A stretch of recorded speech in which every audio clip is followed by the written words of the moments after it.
At approximately 11:35 p.m. on Sunday, the 7th of August 1994, a large methane explosion occurred in the Moura No. 2 underground coal mine. Tragically, 11 miners working in the southern part of the mine lost their lives, while 10 others working in the northern part managed to escape to the surface within about half an hour of the explosion. Approximately 37 hours after the first explosion, a second, more violent coal dust explosion occurred, making any further rescue or recovery attempts impossible. Consequently, the decision had to be made to seal the mine entrance, entombing the 11 miners. The following inquiry determined that the initial explosion originated in the 512 panel and resulted from a failure to adequately recognise and effectively address a spontaneous combustion heating in the panel. The Moura No. 2 mine began operations in 1970, extracting coal from the 4.5 metre thick D seam, dipping in a westerly direction. The seam was known to be susceptible to spontaneous combustion. The mine's ventilation fan was installed on a vertical shaft, drawing intake air via the mine portals. The D seam was located 40 metres beneath the C seam, which had been previously mined via the now closed Moura No. 4 mine. The 512 panel was extracted over a period of 3 to 4 months, well within the 6-month period which was considered to be susceptible to spontaneous combustion. Methane drainage from the panel had been ongoing for the previous 2 years, reducing the gas content from 15 cubic metres per tonne down to approximately 1 cubic metre per tonne. This drainage, along with the removal of the moisture from the coal, may have contributed to an increased potential for spontaneous combustion. 512 panel commenced development in November 1993 to a height of 3 metres using a Joy 12cm continuous miner and shuttle cars. The conveyor was situated in No. 3 roadway and the extraction of the panel started on the 29th of April 1994. The extraction process in 512 involved taking a row of pillars and leaving a row, and then removing the bottom 1.5 metres of coal. This created roof spans in some intersections of up to 25 metres, which had the potential for localised ground falls, but no major roof collapses or open go formation. Additionally, it was the first panel at Moura to utilise compartment pillars with short successive ramps for removing the bottom coal, an extraction method which was found to be undesirable for spontaneous combustion due to the amount of loose coal left behind. Ventilation in the working face was managed using brattice and stoppings with metering holes which were installed at various crosscuts, providing a means of regulating the air within the panel. However, daily ventilation issues may have complicated the panel's ventilation design and increased the risk of spontaneous combustion. Gas monitoring at Moura 2 was conducted through a tube bundle system with 2 sample points in the 512 panel, capturing samples at varying intervals. Although the mine possessed a gas chromatograph, it had not been used to gather information about 512 before the first explosion. At that time, it was thought only to be used in the event of an emergency.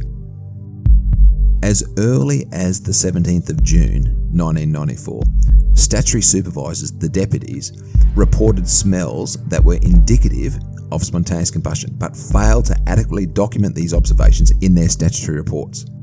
The mine's senior management denied being informed of these observations. However, on the 24th of June, a deputy reported the smell to the undermanager in his inspection report. The undermanager didn't sign the report. There were no further reports of such smells for another 6 weeks until the completion of production. During weekly routine monitoring of the 512 return, a slightly higher reading of carbon monoxide was detected in the top return, and combined with the CO measurements from the bottom return, the total CO make for the panel was calculated at almost 19 litres per minute.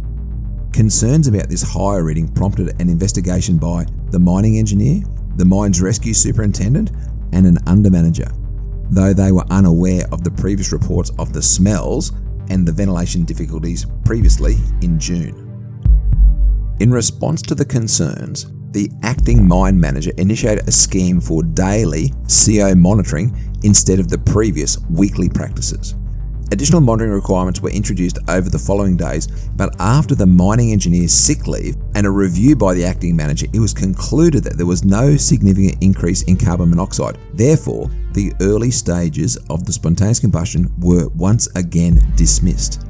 The mine manager was not informed about the potential fire hazard in the mine until 5 days after his return from leave, when he coincidentally found a report in the mine record, and this highlighted a communication gap at the Moura No. 2 mine. On the 5th of August, a deputy and a miner inspected the top return and noticed a strong smell at 10 Crosscut. The deputy reported this to the undermanager, who asked the deputy to monitor the situation. The deputy suggested moving forward the scheduled sealing operations, which were scheduled the following week.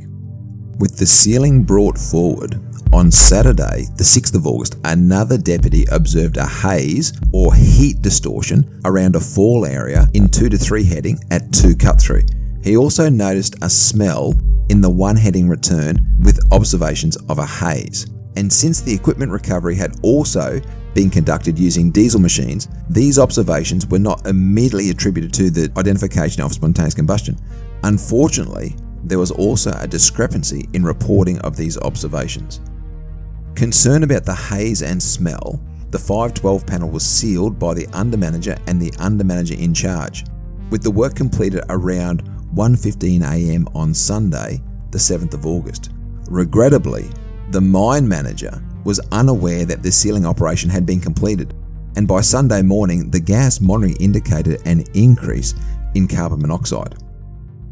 The mine manager arrived at the mine around 2:30 p.m. on Sunday afternoon, and the afternoon shift deputy, upon observing the gas monitoring, estimated that the panel, the 512 panel, would enter the explosive range between 11:30 and midnight on the Sunday night. The CO, the carbon monoxide levels, reached 130 to 140 parts per million, and the afternoon shift deputies communicated with the night shift undermanager, but they left the mine without briefing the oncoming deputies. Despite the prediction that the 512 panel would enter the explosive range during the night shift, the workers were not informed of the risk. In fact, the supervisor, who received instructions from the undermanager in charge not to inform the workers at the start of their shift. At approximately 11:30 p.m, while the undermanager was talking to the 5 South panel, the phone abruptly cut out. This was the moment of the first explosion. Miraculously, all 10 men in the 1 North-West panel survived the blast. Despite the challenges of zero visibility in places, a lack of consistent markings for the escapeway, and high concentrations of carbon monoxide, they managed a miraculous escape to the surface. And I said to the bloke that was standing beside me, which was John Owens, he was one of the ones with us, and I said, I don't think we should be going down here. And he said, why? I said, it's in an explosive range. And he said, oh, they don't worry about that, we're on a different air system now, they've got, different. I said, oh yeah, well. And nobody come near us, and I thought, well, surely somebody else is going to say something about it, but we have safety officers here, deputies, and when the time come to start, everybody just jumped in the road, and I said, well, I must be the only stupid bugger here was whinging about it. So we went down, and I think it was 11:35 or 11:25, she went bang. When it happened, we called out to each other, it just, the noise, I don't know, you've never heard a noise like it in your life. It just sounded like if the mine started falling from the surface and just proceeded to go down, and as it built up, the momentum, the noise, and blew all the bag down beside me and blew me about 12 feet across the road, and I landed on my hands and knees, lost my glasses. Soon after the initial explosion, the mine initiated its emergency management plan.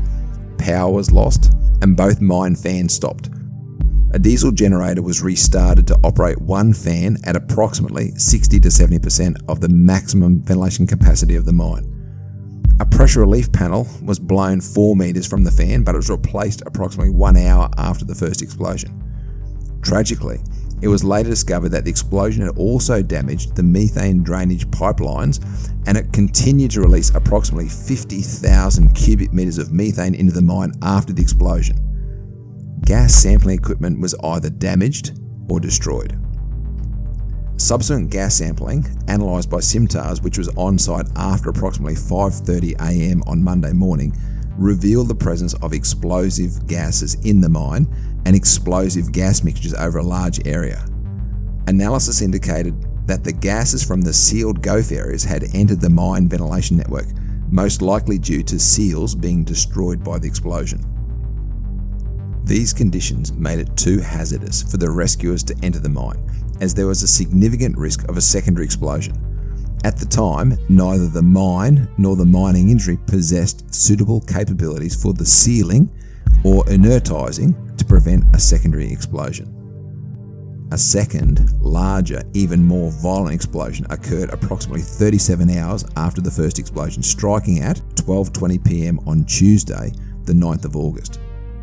The force of the explosion was so immense that it ejected gas and dust from the mine portals, which contaminated structures on the mine surface, which were located over 250 metres away.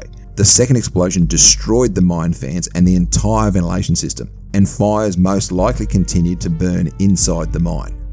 The second explosion was a coal dust explosion. The ventilation of the mine was reversed and the mine shaft became an intake, and smoke and dust continued to emanate from the mine entrances. Faced with an incredibly challenging decision, it was determined that the only safe course of action was to seal the mine, thus entombing the 11 missing miners. That process involved filling the mine shaft with spoil and pushing spoil over the high wall to seal the portal entries.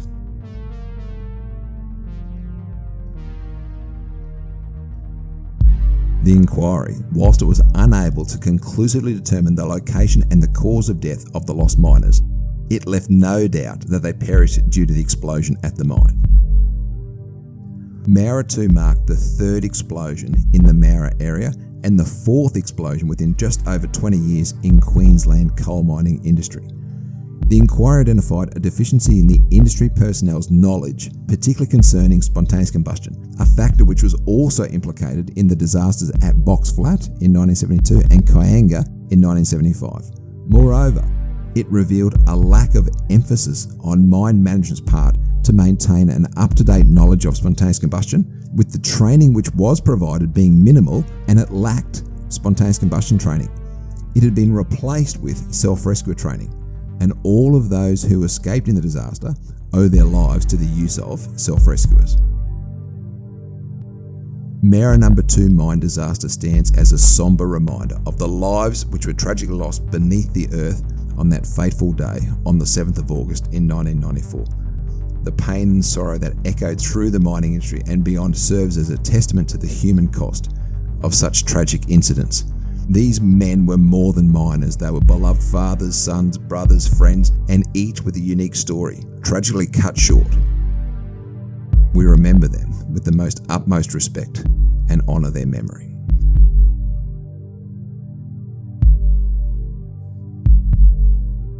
The Moura No. 2 mine disaster is significant not only for the tragic loss of life, but it was the third mine disaster at the Moura mine in 20 years and the fourth in Queensland in the same time period. These disasters followed in the wake of Aberfan in Wales in 1966 and the Robins Review in the UK in 1972. Moura 2 was the catalyst for the major reforms that followed and brought mine safety from the dark ages towards modern safety and health management. It's a tragedy that such reforms normally require such a tragic event.